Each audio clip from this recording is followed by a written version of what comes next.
I love Japanese cartoons. My favorite Japanese cartoon is a series you may have heard of called One Punch Man. Today I'm going to review its first 4 episodes of its first season and turn it into a 3-part series. And if you're not already caught up on One Punch Man Season 1, then check the link in the description. Watch the first season, then come back. Alright, so right off the bat, there's this purple Piccolo-looking villain named Vaccine Man, who's gotta be some kind of parody off of Dragon Ball Z. Even his sub-voice actor sounds like Frieza. Anyways, our protagonist for the series, Saitama, a bald guy in a suit who's a hero for fun, defeats Purple Piccolo in one punch, as the title says. Watching this fight for the first time blew my mind the first time I saw it. Just the detail alone was stunning to me. I've honestly never seen better animation in a show. After switching myself out of Fanboy Dagoon, I actually decided to watch past the first 3 minutes. Flash backwards 3 years ago, Saitama encounters a crab-like monster named Crablante. I was confused by this when I first saw this. I actually didn't recognize our own protagonist in the scene. I thought this guy was just a random character that we just got introduced to out of the blue. Little did I know, it was actually Saitama, our protagonist. He saved a boy with a ginormous chin from Crablante and decides to become a hero, and only then did I recognize this random character. I still can't believe I thought this dude was some random throwaway character for filler. Anyways, back to present day whenever this takes place. Saitama fights another villain whose character is just big, bad, strong man. His name is Beefcake, and for no reason at all, he's just evil now that he's big. But seriously though, this man is abnormally huge. He manages to destroy an entire city in a couple of minutes that he's on screen. Saitama defeats him in one punch, which really does show how strong Saitama is. On to the next episode, The Lone Cyborg, which starts off with probably the funniest line in the dub version, where the news guy asks the mosquito expert if he knows anything about the new mosquito outbreak, but the expert has nothing to say because it's new, and then the news guy says in the dub version, "Well, what are you doing here? Get off my show." I mean, how interesting. I literally laugh at that scene every time I see it.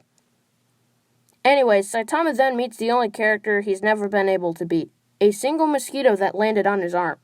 Probably the most memed about moment in One Punch Man next to the time he literally just said, "Okay." As you can tell, this is a great episode for the comedy lovers of the world. Except for the time when we see their leader, Mosquito Girl, who isn't really that funny. We then meet the cyborg Genos, who ultimately fails in taking down Mosquito Lady, and would have to self-destruct to defeat her, and Saitama comes in and does his thing. Genos is fascinated by his power and ends up becoming his disciple. After Dr. Gina sends his monsters to fight Saitama to bring him to his House of Evolution, and obviously they are beaten. Just looking at this picture of Armored Gorilla just reinforces how great this art is and what the people working on it can do. On to episode 3 out of the 4 I'm looking at this video. It starts out looking at Dr. Genos' backstory for the first 3 minutes, and it's pretty straightforward, but a little confusing at the same time. If you check the link out in the description, you can check out the episodes for yourself and see what I mean. Dr. Genos has to be the single best throwaway character in television, because he's mastered how to reverse his age back to his prime age from like 80 or something to his 20s. Then we learn how he made his own staff out of his own clones, and no one supports his work, or even funds it for that matter. He must be really hard to work with.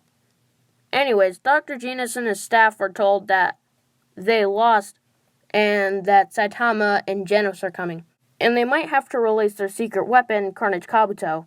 They find the base, and it's a 20-meter tall building, or 65 feet for American viewers, and Genos just incinerates it. Yeah. Then they go into the actual bunker where they were, and they fight Carnage Kabuto. But whenever Dr. Genos releases Carnage Kabuto breaks off his chain, which is a great feat of strength in itself. But if he could already do that, why didn't he do that before? I mean, no one could have stopped him. He's the ultimate weapon. Anyways, Genos is beaten in the swing of a hand by Carnage Kabuto, so it's just Saitama against Carnage Kabuto. And Saitama says what his training regimen is. Then Carnage Kabuto goes into Carnage mode, and Saitama beats him in one punch like he does.